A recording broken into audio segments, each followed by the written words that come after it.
G'day there friends, how are you today? It's Kim here from Kim's Homestead in Victoria, Australia.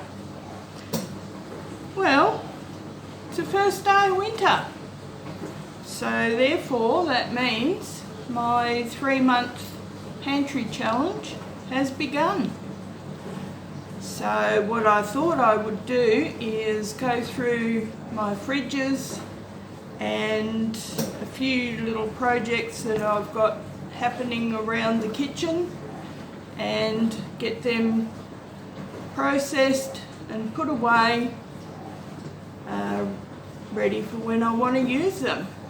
One of those things is some old apples that I picked up from the orchard, last of my apples. Now they're not the prettiest things around, and one of them's got a pretty big manky spot, as you see.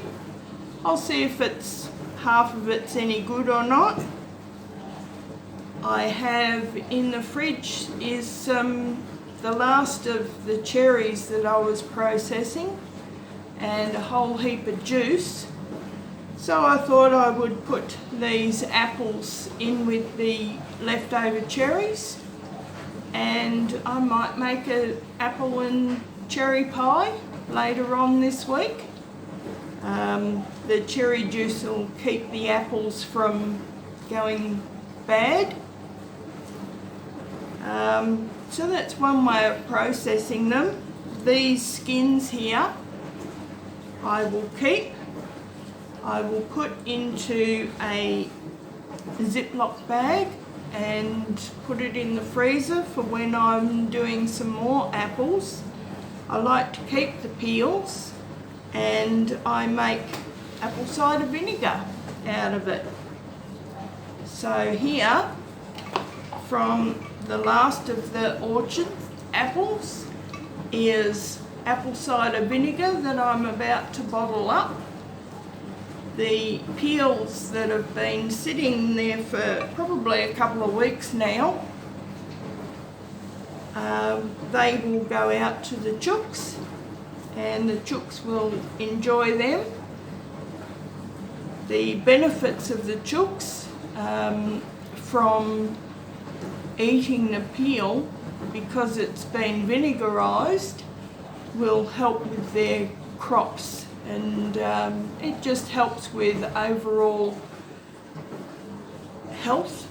And going into winter, when they need all the extra that they can get at the moment, it will help stop their crops from going sour, because I'm actually feeding them a lot more at the moment, helping them gain body weight and a lot of protein in their diet, which of course helps with body weight, body mass, muscle, which they need for the winter. And also they're coming out of molting, and therefore a lot of them are still producing new feathers, so to help them feather out. They are fully feathered, but there's still a few loose pin feathers in underneath, and that'll help them produce the calcium and the protein they need to make the feathers fluff out and keep them warm over winter. Now I've got a few other tips and stuff that I'll go over with you. Now, because of the pantry challenge, I did a final shop yesterday, so therefore I'll be processing it today. One of those things is my bread products. Most of the time I do make my own bread, but I don't like it all the time. I find the homemade bread and the shop bought bread is different textures, and honestly for my toast in the morning I do prefer shop bought bread, but I don't go through a great deal of it. I usually only have a couple of slices in the morning. Normally I'll save my homemade bread for sandwiches and whatnot. And sometimes I'll find that's just too much. Lunchtime, it's too heavy. So shop bought bread is good for a quick sandwich if you're not feeling real hungry. So what I do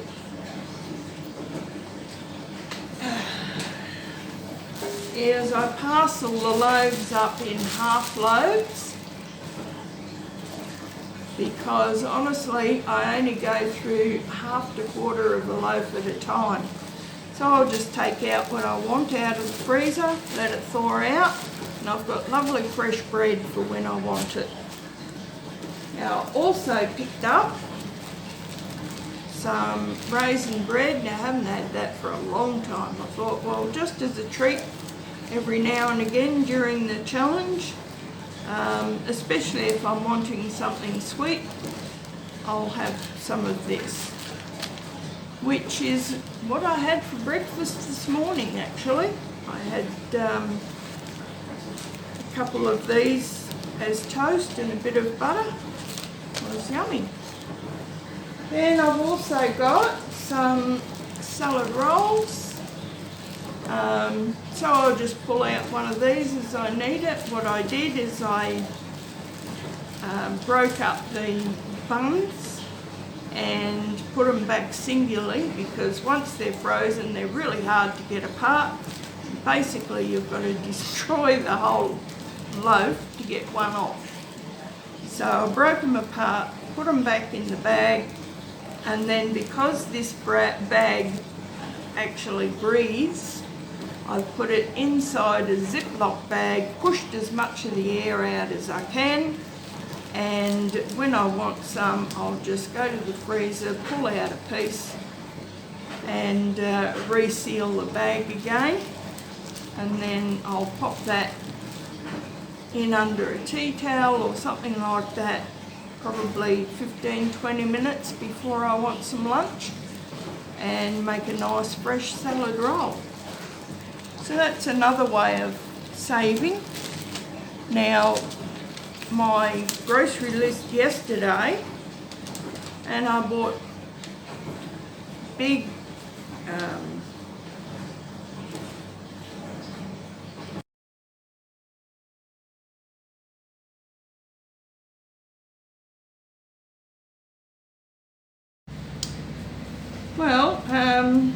so what I spent yesterday was $313, which for me, I usually spend around $400 to $450 anyway, so that's a pretty good price. As I said, I did buy a couple of big things of soft drink, so I like to have a little drinky poo, and I cut it with soft drink, so there you go. What I also do to save a little bit of money is I make a lot of my own hand soaps. Here I have a little container and I put my soap scraps in it, just little bits and pieces, the last remnants of the soap. What I do with that is I've got an old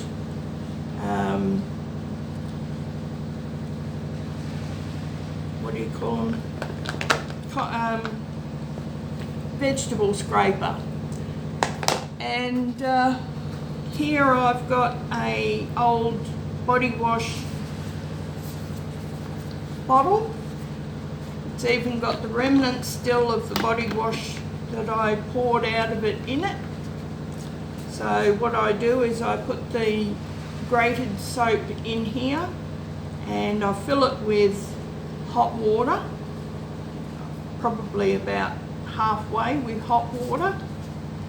Then what I do is I also add just a little bit of orange concentrate. This is stuff I make myself whenever I eat oranges or lemons or mandarins, anything like that, I usually put into a jar similar to this that's filled with white vinegar, and I just leave it out on the bench for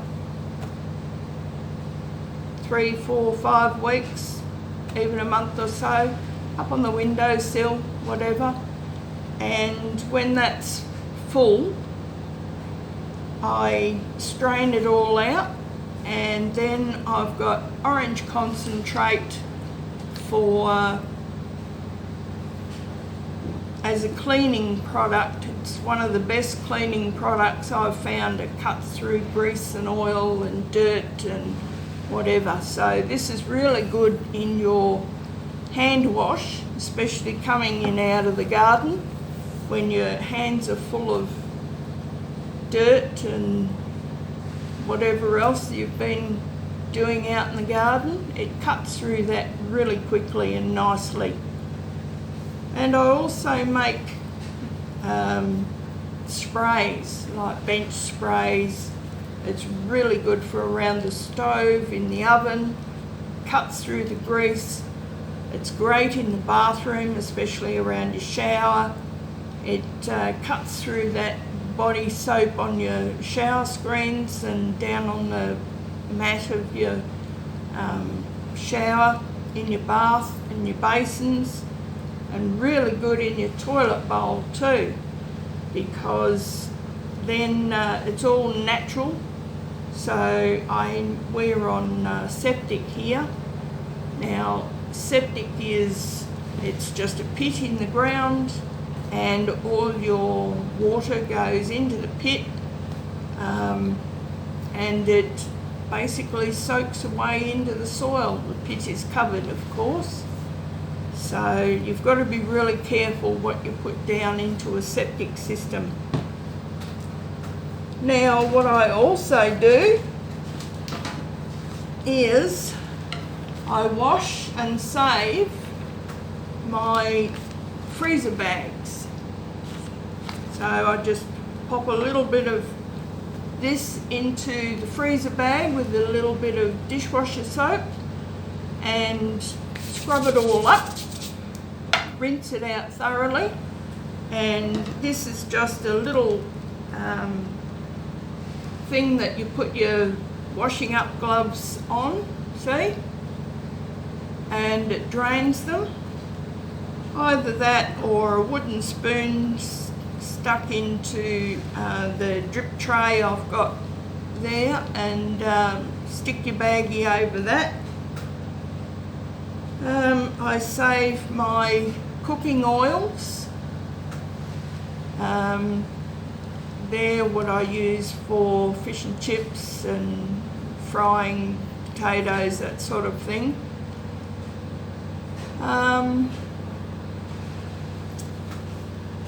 Let's see, my eggshells. Ooh.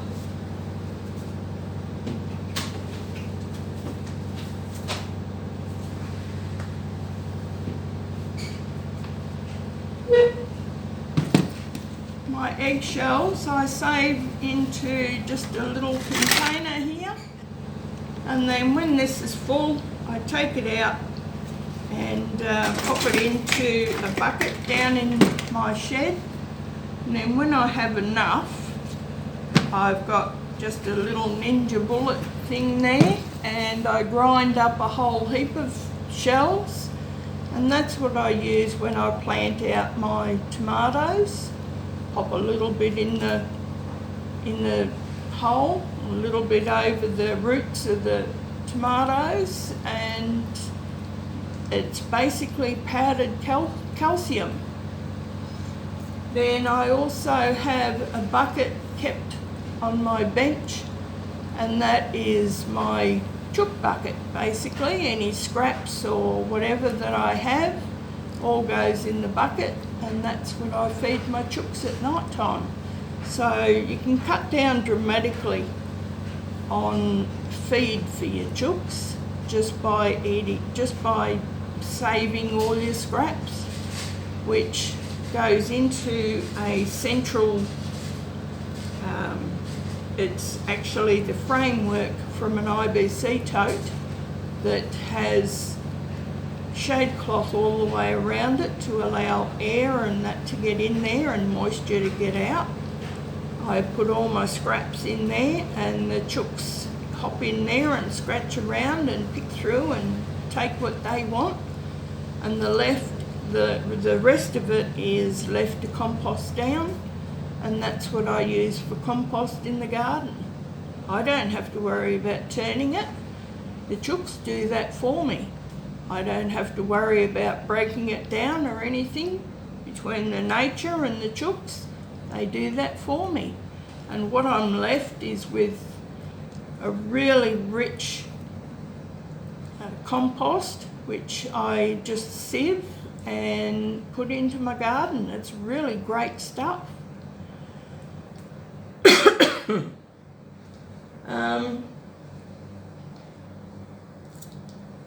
So that's about all that I have at the moment. So just look around what you have at home.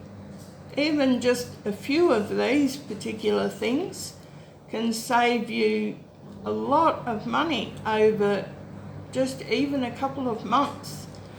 Not only will it save you money, but it also saves the planet by reusing plastic as much as possible, by reusing your scraps as much as possible. See, even seeds. Now, I purchased some wing beans at one of our greengrocers. I didn't get to eat them. They went a bit old before I got to them. But what I did is I saved the seed. I saved seeds in just about everything. And the shells went in the compost where the chooks have turned it into lovely compost. So even though I didn't get to eat those ones, they're not wasted. The amount of seeds that I have here, come springtime, I will plant these and they will give me a beautiful crop of homegrown wing beans, and I won't have to worry about purchasing anymore. So, and I have a whole stack of seeds. I have, you know, those cassette boxes that you see everywhere. All the garden places have these cassette boxes where they save seeds. I've got 3 of them, 2 of them specifically for vegetables, and 1 of them just for flowers. So I save seeds on everything. I rarely have to actually go and buy seeds. The only seeds that I do buy is from things that I don't have or we can't get here. So there's a lot you can do. So think about it. Save a few things and you'll be amazed at how much that you can cut down your own grocery bills or housekeeping money. Anyway, I hope you enjoyed these tips, and I'll come up with something else and we'll be back again. All right, bye for now.